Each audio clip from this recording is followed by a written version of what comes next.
बिस्मिल्लाहिर्रहमानिर्रहीम। हुकूमत की और पीटीआई की मुज़ाकराती कमेटी वो सो रही है।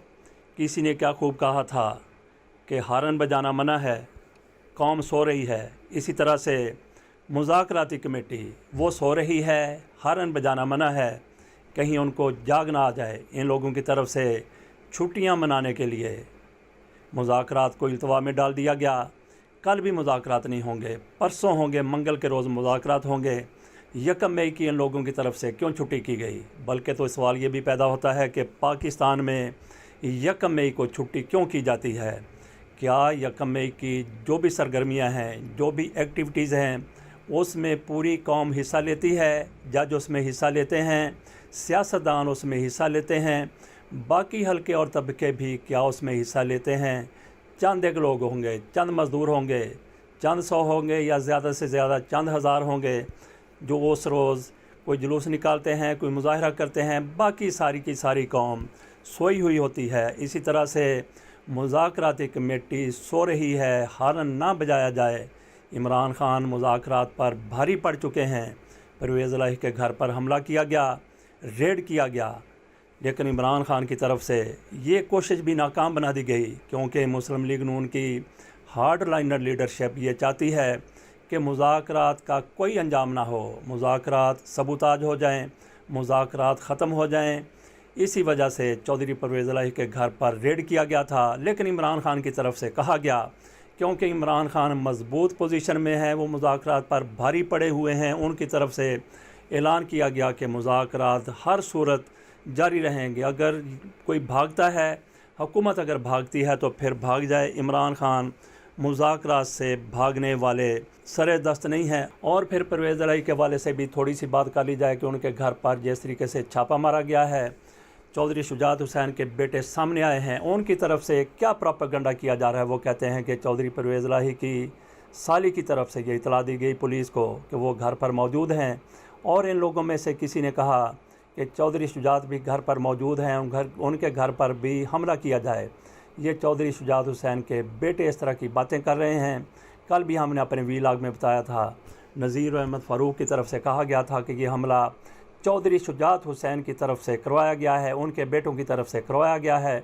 अगर इन लोगों की तरफ से ये हमला नहीं करवाया जाता तो फिर ये जिस तरीके से इस ख़ानदान की सुबकी हुई है, बेइज्जती हुई है, जिस तरीके से इनको ज़लीलो ख़ार किया गया है, तो चौधरी शुजात हुसैन ज़मीन आसमान एक कर देते, हलचल मचा देते, तहलका मचा देते। लेकिन वो ना सिर्फ ये कि खामोश हैं, बल्कि इस हवाले से उनके बेटे शाफ़े हुसैन और सालुक हुसैन इस तरह की बातें कर रहे हैं।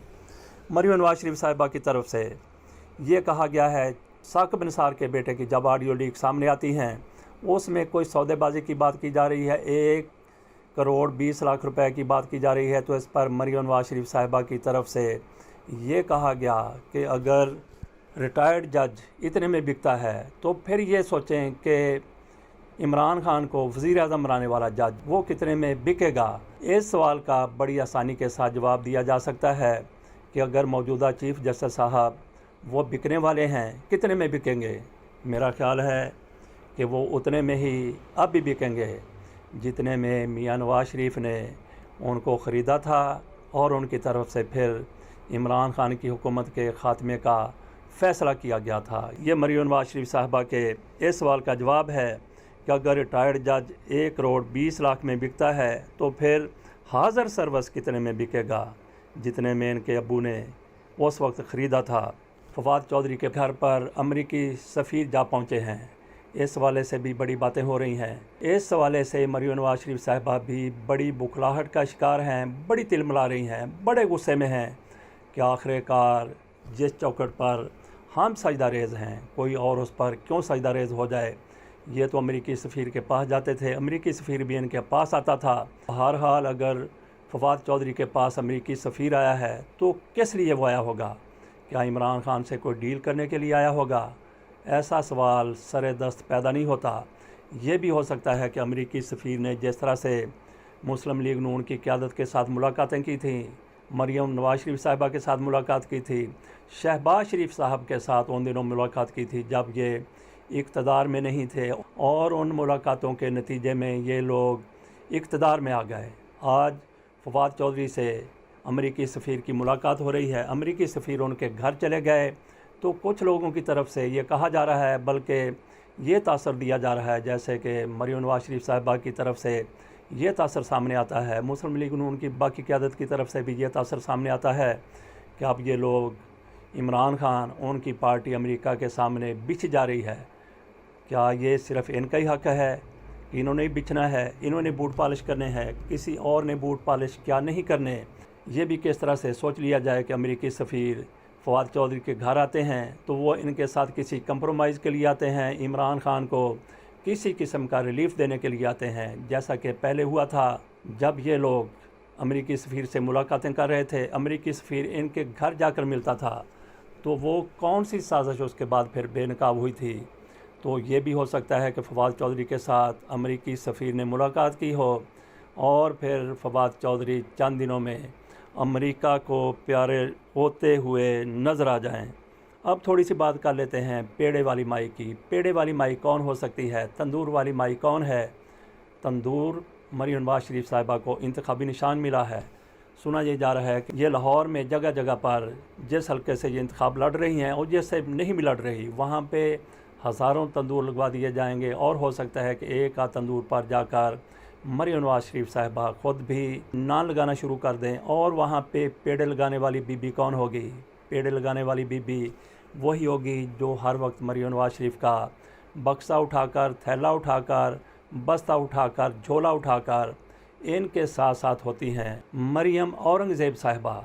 तो वो वहाँ पे बैठकर पेड़े बनाया करेंगी। और मरियम औरंगज़ेब साहिबा की तरफ से एक झूठी और कसम भी खा ली गई है। उनकी तरफ से कहा गया है कि रमज़ान में मुफ्त आटा जो तकसीम किया गया है उसमें किसी किस्म की कोई हेरा फेरी नहीं हुई, वो सारी की सारी तकसीम इंतहाई ईमानदारी से और शफाफियत से हुई है। ये मरियम औरंगज़ेब साहिबा की तरफ से उस वक्त कहा गया जब शाहिद खाकान अब्बासी ने कहा था कि इस स्कीम में 20 अरब रुपए की करप्शन हुई है, चोरी हुई है, बदउनवानी हुई है। 20 अरब कितने में से? 84 अरब में से 20 अरब रुपए इन लोगों की तरफ से खा लिए गए। आखिर में परवेज़ इलाही के हवाले से थोड़ी सी मज़ीद बात कर लेते हैं। चौधरी परवेज़ इलाही के घर पर रेड हुआ, वो कहीं छुप गए, उसके बाद वो कहाँ पे गए अभी तक मंजर आम पर नहीं आए। वो कहाँ हो सकते हैं? कुछ लोगों की तरफ से ये भी कहा जा रहा है कि वो अपने घर में मौजूद थे, अब भी घर में मौजूद हैं। लेकिन सवाल ये भी है कि चौधरी परवेज़ इलाही कब मंजर आम पर आएंगे? उनके घर पर रेड क्यों किया गया? सिर्फ़ इसलिए रेड किया गया कि वो इमरान खान का साथ छोड़ दें और बाकी लोग जो इमरान खान के साथ खड़े हुए हैं उनके लिए भी ये एक वार्निंग थी कि इमरान खान का अगर आपने साथ देना है तो फिर आपके साथ यही कुछ होगा। क्या परवेज़ इलाही ने इमरान खान का साथ छोड़ दिया? इसी तरह से फवाद चौधरी के हवाले से भी कहा जा सकता है कि अमेरिकी सफ़ीर उनसे मिला है, उसने शायद इमरान खान का साथ छोड़ने के लिए उन पर दबाव डाला हो। लेकिन जिस तरह से चौधरी परवेज़ इलाही ने इमरान खान का साथ नहीं छोड़ा, तो हो सकता है कि फवाद चौधरी भी अमेरिका को प्यारे ना हों उनकी कोशिशों के बावजूद और वह इमरान खान के साथ पहले की तरह डटे रहें। अल्लाह हाफ़िज़।